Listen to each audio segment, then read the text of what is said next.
Hello dear friends, नमस्कार। स्वागत है आपका अपने YouTube channel study junction YouTube platform में। तो मुझे आशा है कि सभी छात्र छात्राएं स्वस्थ व मस्त होंगे, अपनी जो तैयारी है उसको अच्छे से कर रहे होंगे। तो सभी छात्र छात्राओं को गुड इवनिंग एवं सुसंध्या। तो आज की वीडियो के माध्यम से हम चर्चा करने वाले हैं क्लास 9th के लिए एनसीईआरटी मैथमेटिक्स पर, जो कि लगातार करते आ रहे हैं चर्चा। तो आज की वीडियो में हम 13 चैप्टर रहेगा वही। इससे पहले हमने एक वीडियो अपलोड कर दी है जिसमें हमने 13 चैप्टर यानी पृष्ठीय क्षेत्रफल और आयतन वाला है। तो हमने आपको घन और घनाभ के बारे में बताया और वहाँ पे सूत्रों पर चर्चा की है, और पहले क्वेश्चनों को, जो पहला क्वेश्चन है हमारा, उस पर ही चर्चा की है, अच्छे से समझाया। तो जिन छात्रों ने वो वीडियो नहीं देखे हैं वो वीडियो जाके जरूर देख लें, क्योंकि वो वीडियो आपके लिए बहुत ही महत्वपूर्ण होने वाली है, क्योंकि उसमें सूत्र भी लिखवाएँ। तो सूत्र वहाँ से लिख लेना और आप उन सूत्रों को जरूर याद करना, ठीक है।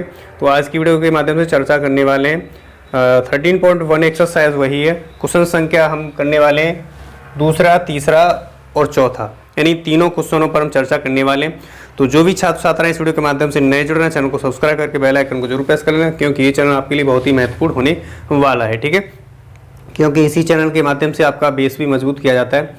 जैसे कि हम टॉपिक वाइज लेते हैं, जैसे पहला टॉपिक है भाग विधि से वर्गमूल कैसे ज्ञात करें, गुणनखंड कैसे ज्ञात करें, बीजीय व्यंजकों का भाग कैसे करें, यानी हमने 5 टॉपिकों पर चर्चा की है।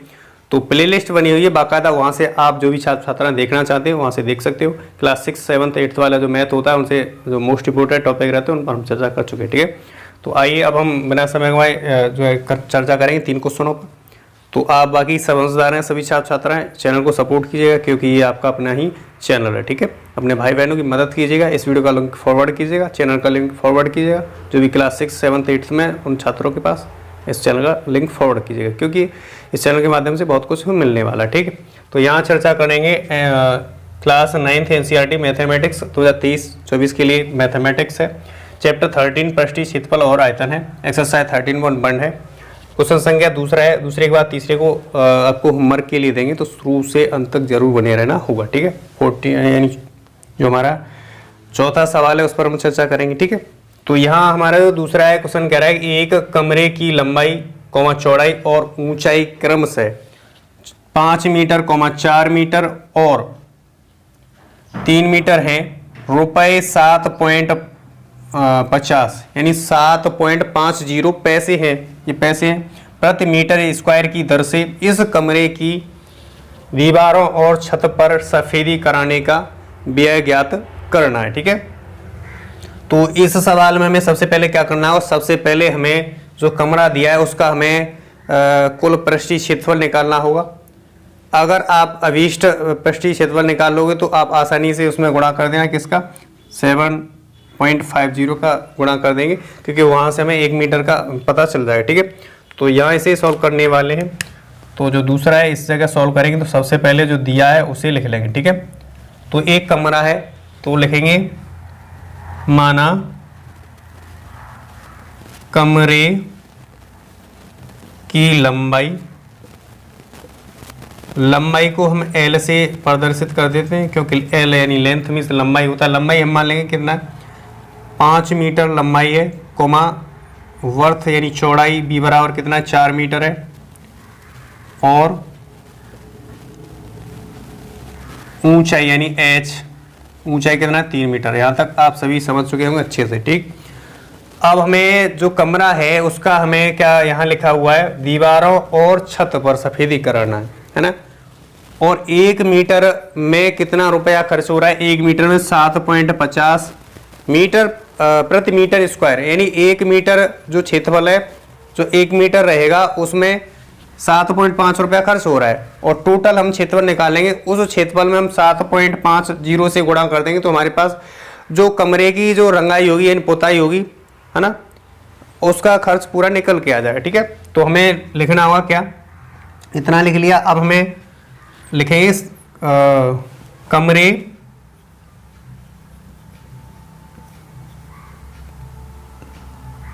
का संपूर्ण पृष्ठीय क्षेत्रफल। क्या निकालना है, संपूर्ण पृष्ठीय क्षेत्रफल निकालना है, ठीक है। यहां तक आप समझ चुके होंगे। कमरा जो है, कमरे का पूरा क्षेत्रफल निकालना है, छत का भी निकालना है और आपको चारों दीवारी जो है उसका भी निकालना है, ठीक है। तो लिखेंगे यहाँ पे चारों दीवारों का क्षेत्रफल प्लस का, छत पर भी करानी है सफेदी इसलिए छत का क्षेत्रफल, ठीक है।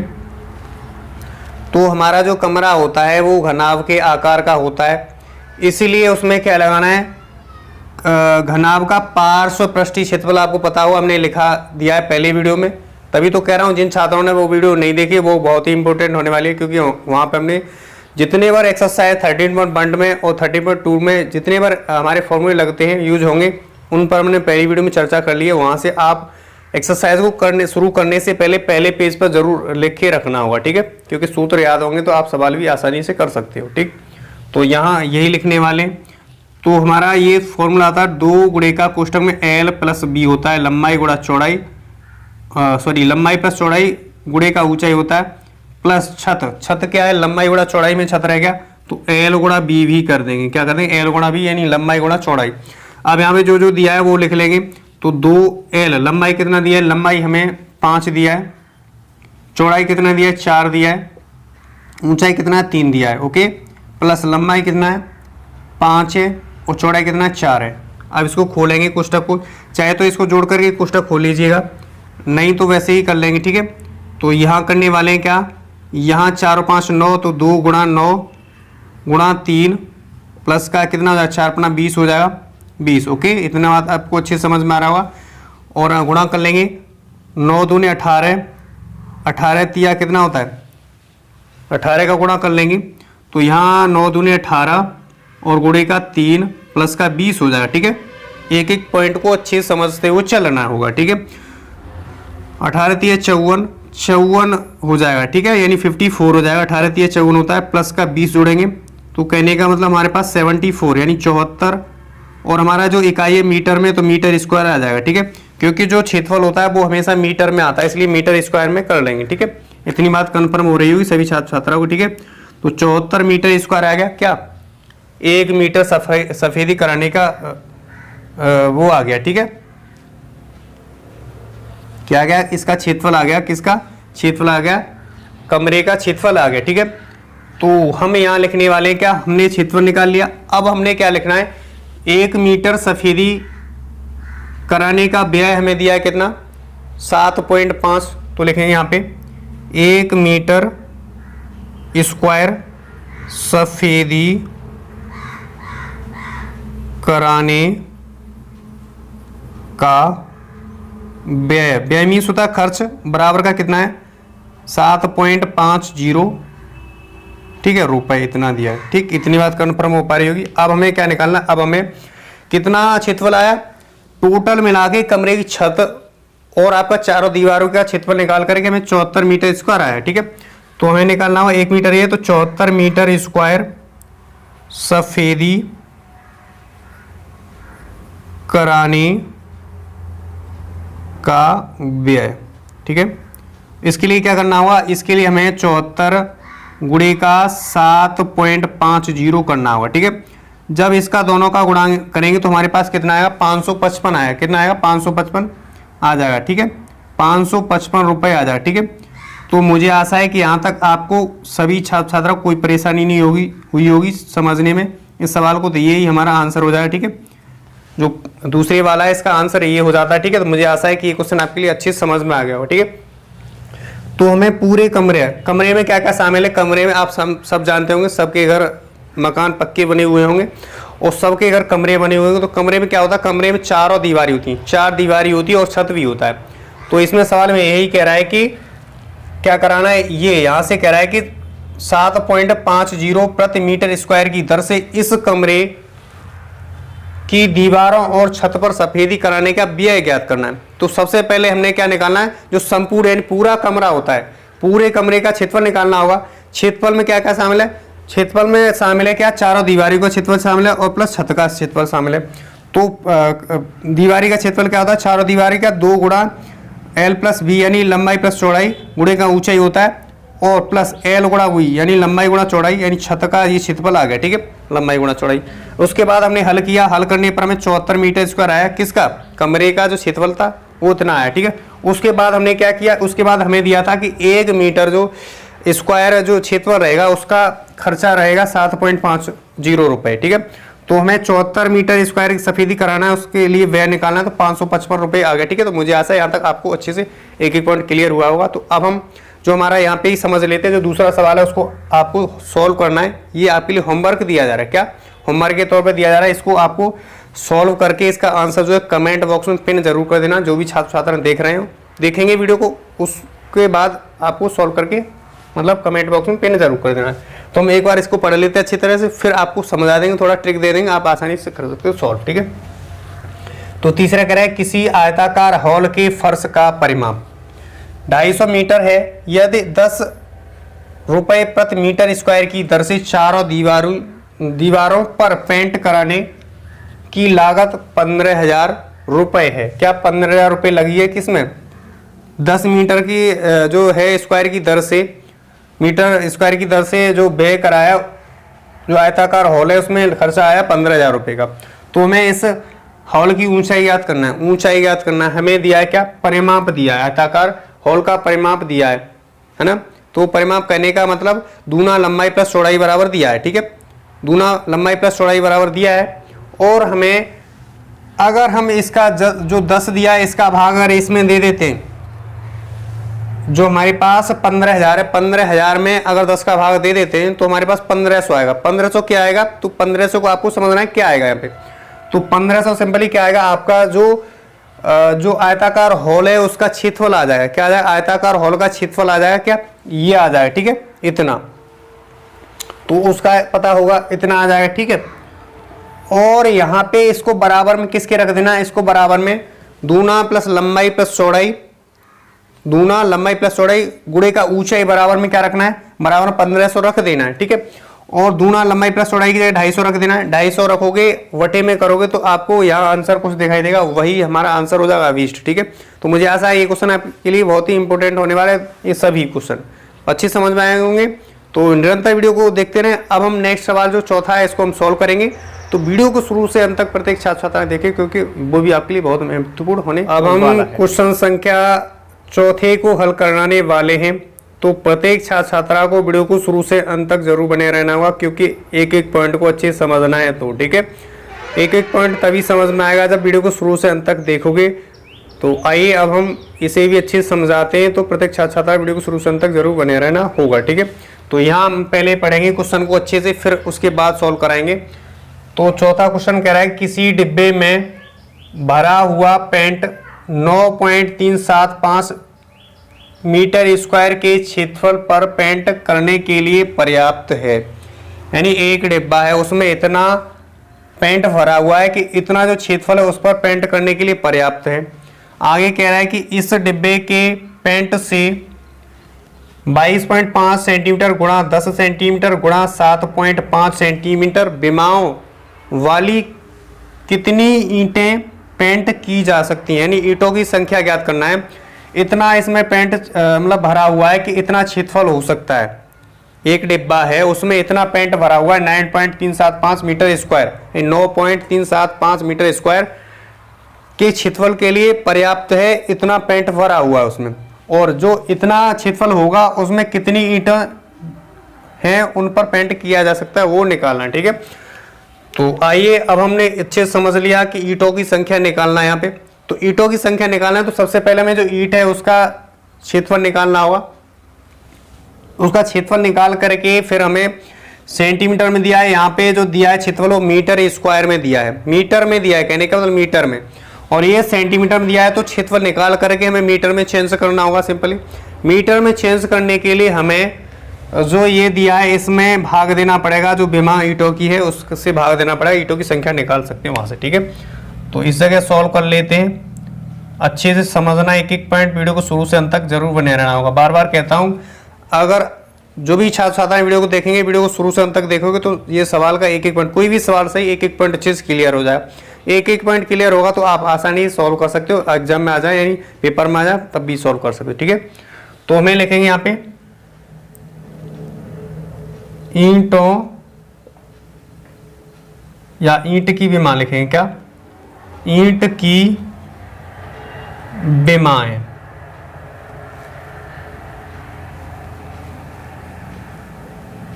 ईंट की विमाएं कितनी, लंबाई मान लेंगे कि लंबाई मान लेंगे हम यहाँ पे कितना 22.5 सेंटीमीटर मान लेंगे लंबाई, ठीक है। चौड़ाई बी बराबर मान लेंगे कितना 10 सेंटीमीटर मान लेंगे, ठीक है। और ऊंचाई कितना मान लेंगे, ऊंचाई मान लेंगे हम 7.5। यहाँ तक सभी छात्र छात्रा के कन्फर्म हो रहा होगा कि हमने क्या लिखा हुआ है, क्या हम समझाने जा रहे हैं, ठीक है।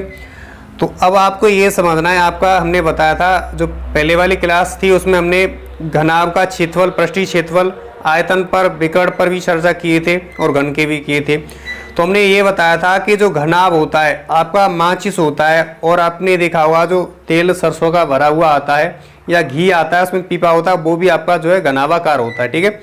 और आपका किताब भी घनाभाकार होता है। और आपका ये अब यहाँ पे आ गया क्या, यहाँ पे ईंट आ गया। तो ईंट तो आप सभी ने देखा होगा, तो ईंट भी आपका किस प्रकार का होता है, किस आकार का होता है, तो घनाभ के आकार का होता है। तो यहाँ पे क्या लगाना है, घनाभ का जो पृष्ठीय क्षेत्रफल है उसका फॉर्मूला लगा देना है सिंपली। तो यहाँ लगाएंगे वही फॉर्मूला। तो घनाभ का पृष्ठीय क्षेत्रफल का फॉर्मूला होता है दूना कोष्ठक में लंबाई गुणे चौड़ाई प्लस चौड़ाई गुणे का ऊंचाई प्लस ऊंचाई गुणे का होता है लंबाई, ये फॉर्मूला होता है ना। तो यही लगाने वाले हैं। तो लिखेंगे यहाँ पे ईंट का पृष्ठीय क्षेत्रफल। ईंट का पृष्ठीय क्षेत्रफल निकालने के लिए हमें क्या लगाना होगा, फॉर्मूला जो घनाभ का पृष्ठीय क्षेत्रफल होता है वो लगाना होगा, ठीक है। तो लंबाई L गुणा बी होता है प्लस बी गुणा एच होता है प्लस एच गुणा एल होता है। कहने का मतलब दूना लंबाई गुणा चौड़ाई प्लस चौड़ाई गुणा ऊंचाई प्लस ऊंचाई गुणा लंबाई होता है। ये फॉर्मूला यहाँ लगा देना है सिंपली, ठीक है। तो आगे सॉल्व कराने वाले हैं। तो दो तो लिखेंगे ही, और जो जो दिया है वो इस कोष्ठक में रख देंगे, ठीक है। लंबाई कितना दिया, लंबाई हमें 22 पॉइंट कितना दिया, 22 पॉइंट कितना दिया 5 गुणा चौड़ाई कितना दिया 10, तो 10 लिख लेंगे प्लस का। अब यहाँ पे चौड़ाई कितना दिया, चौड़ाई 10 दिया है। ऊंचाई कितना दिया, ऊंचाई देखेंगे तो 7.5 दिया है, प्लस का लगाएंगे।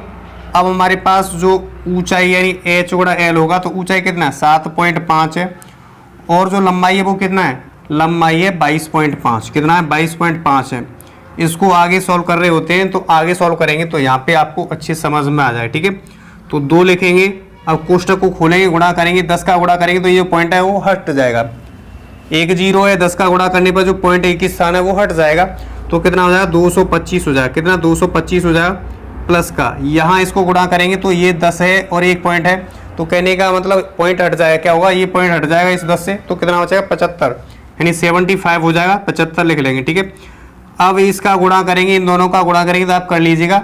हम यहाँ पे गुणा करेंगे तो हमारे पास कितना है 168, कितना आएगा 168 पॉइंट, यहाँ आने वाला है 168 पॉइंट कितना 75 आने वाला है, कितना 168.75 आएगा, ठीक है। इतनी बात कंफर्म हो रही होगी सभी छात्र छात्रा की, ठीक है। आगे सॉल्व करने वाले यहाँ पे कर लेंगे। तो अब देखेंगे हमारे पास 2 तो है, 2 लिख लेंगे, ठीक है। अब हम कोष्ठक में गुणा का चिन्ह लगा लेते, ठीक है। अब हमें क्या करना होगा, जोड़ना होगा, क्या करना होगा, सिंपली जोड़ना होगा। तो यहाँ देखेंगे 225 है और 75, अगर 225 में 75 जोड़ देते हैं तो कितना बनेगा 300 बन जाएगा, यानी 225 है और 75 जोड़ने पर कितना बन जाएगा 300 बन जाएगा। 300 में 168.75 जोड़ते हैं तो हमारे पास कितना बनेगा 468.75 बनेगा, ठीक है, 75 बनेगा, ठीक। अब हम इसका गुणा करने वाले तो 2 से गुणा करेंगे, तो हम यहाँ पे गुणा कर लेते हैं सिंपली। 2 से गुणा करेंगे तो हमारे पास कितना बन जाएगा 2 पंजे 10, कितना बनेगा इतना आ गया। 2 से गुणा करेंगे तो हमारे पास यही बनने वाला है, ठीक है। कितना बनने वाला है, इतना बनने वाला है यहाँ पे। तो यहाँ पे कर लेंगे तो गुणा ही कर लेते हैं, ओके। तो 2 पंजे 10 का 0 हो जाएगा, ठीक है, इतना बात कन्फर्म। और 2 7 14 1 15 हो जाएगा, हासिल लगा कितना, हासिल लगा 1। 2 पंजे 10 हासिल लगा 1, 2 7 14 15 हासिल लगा 1, फिर बना है ना 1 यहाँ बना, ठीक है। इस पर 2 8 16, 16 और 1 17, हासिल लगा 1, 2 6 12, 12 और 1 13, हासिल लगा कितना 1, 2 8 सॉरी 2 चौके 8 और 1 9, 9, 2 चौके 8 और 9।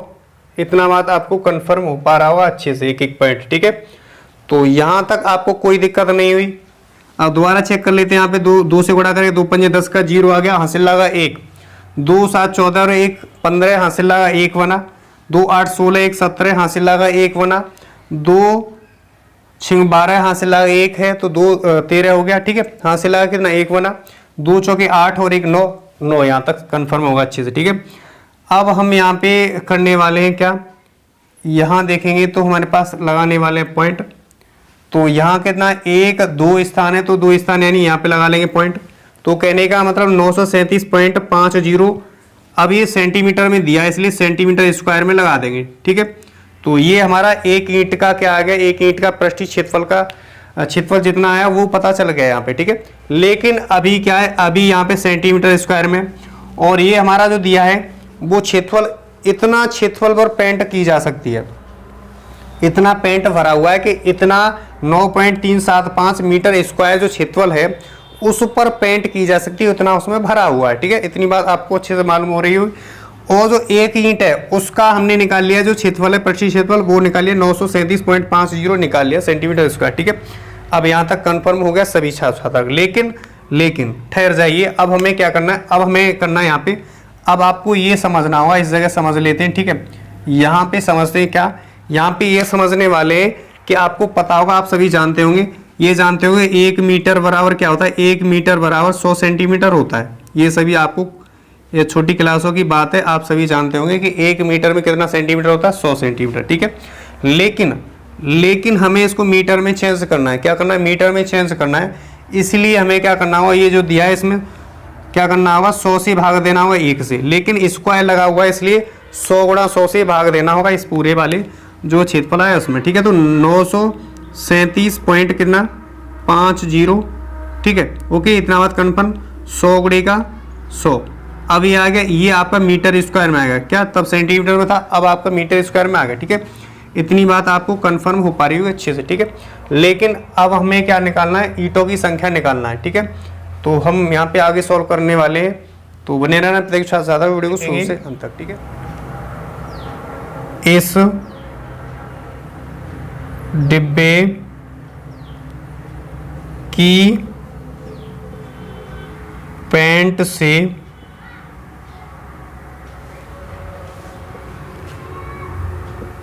पेंट की जाने वाली ईंटों की संख्या, ठीक है, संख्या, ओके। यही हमें आंसर में पूछ रहा है कि इतना जो बीमा दिया है, इतनी बीमा वाली कितनी ईंटें इस जो पेंट भरा हुआ है इतना मतलब दीवार कर सकता है, इतना क्षेत्रफल, ठीक है। और जितना दीवार कर सकता है उसमें कितनी ईंटें पेंट हो सकती हैं, उसको हमें निकालना है, कितनी ईंटों की संख्या निकालना है, ठीक है। सिंपल आपको पता चल गया होगा, ठीक है। तो यहाँ पे करने वाले हैं सॉल्व। तो सबसे पहले क्या लिखना होगा, यहाँ लिखना होगा, यहाँ लिखना होगा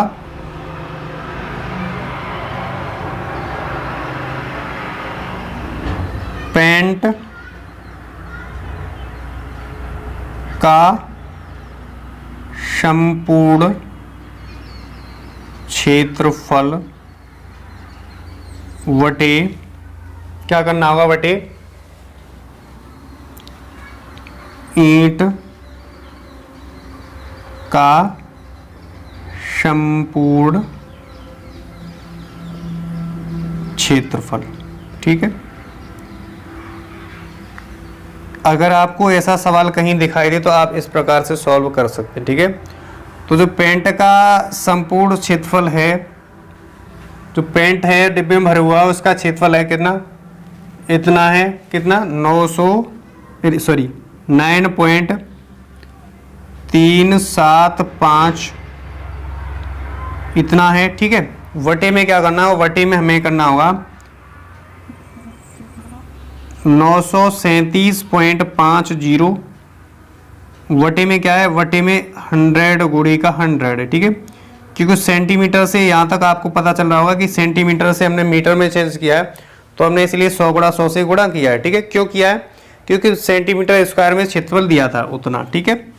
तो अब ये बटे के बटे में, तो ये जो है हर वाला अंश में पहुंचता है, आप सभी जानते होंगे भिन्न होती है, भिन्न अगर भिन्न के बटे में भिन्न आ जाए तो पलट जाती है हमेशा, ठीक है, पलट जाएगा यहाँ से।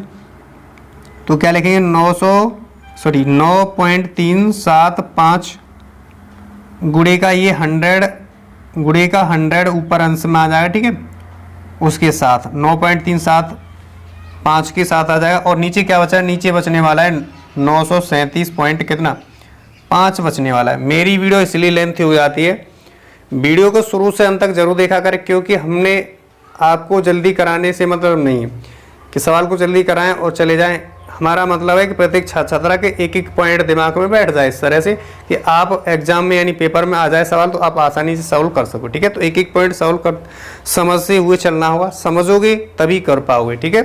तो यहाँ से हम आगे सॉल्व कराने वाले हैं। तो देखो ए पॉइंट का कितना स्थान है, 1 स्थान 2 स्थान 3 स्थान, तो ये तीनों जीरो ये घिर जाएंगे इसमें, ठीक है, ये तीनों जीरो इसमें घिर गए, ठीक है। तो कहने का मतलब ये है कि ये पॉइंट हट जाएगा, 3 जीरो से ये पॉइंट हट जाएगा और 1 जीरो और बचेगा।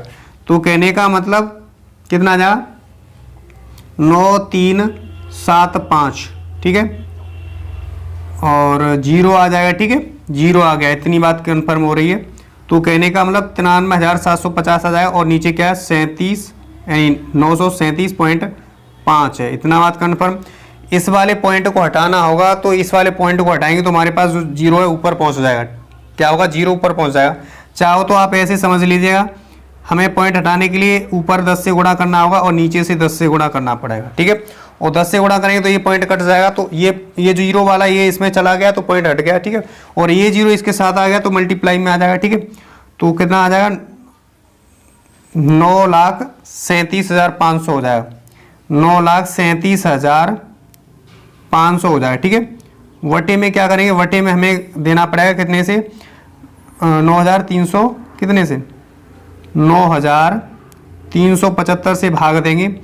तो जब भाग देंगे तो ये कट जाएगा। कहने का मतलब अगर आप वैसे समझ लीजिएगा तो क्या लिख सकते हैं इसको 9,375 गुणे का 100 लिख सकते हैं। इसको कितने को 9,37,500 को इस प्रकार से लिख सकते हैं और 9,375 ऐसे लिख देंगे। तो हम इससे ये काट देंगे, इससे ये काटेंगे तो हमारे पास जो 100 ईंट क्या रंगी जा सकती हैं। कितनी ईंटों की संख्या 100 आ जाएगा तो 100 हमारे पास आंसर आ गया अभीष्ट, ठीक है। तो मुझे आशा है कि एक भी सिंगल छात्र छात्रा को ये सवाल समझने में नहीं आया होगा, तो हमें ऐसी आशा नहीं है, ठीक है, क्योंकि हमने इस प्रकार से समझाया है। ये सभी छात्र छात्रा के अच्छे से एक एक पॉइंट बैठ गया होगा दिमाग में अच्छे से, ठीक है। वीडियो अच्छी लगी हो, सवाल अच्छे समझ में आ रहे हो, अच्छे समझ में आ रहे हो तो वीडियो को लाइक करें, चैनल पर नए तो चैनल को सब्सक्राइब अवश्य करना, क्योंकि ये आपका अपना ही चैनल है, आपका अपना चैनल है, इसलिए आपका भी फर्ज बनता है कि आप भी इस चैनल को ज़्यादा से ज़्यादा सपोर्ट कीजिएगा, अपने भाई बहनों की मदद कीजिएगा, क्योंकि ये चैनल आपके लिए बहुत महत्वपूर्ण होने वाला है। तो आगे जो सीरीज़ लाने वाले हैं आपके लिए टाइम मिला तो आपके लिए जो MCQ होते हैं मल्टीपल चॉइस क्वेश्चन, जो कि 20 क्वेश्चन आपके एग्जाम में आते हैं, उन पर हम चर्चा करने वाले हैं जल्दी, ठीक है। तो आज के लिए बस इतना ही। मुझे आशा है कि ये आपके लिए वीडियो हेल्पफुल रहने वाली है एग्जाम की दृष्टि से भी।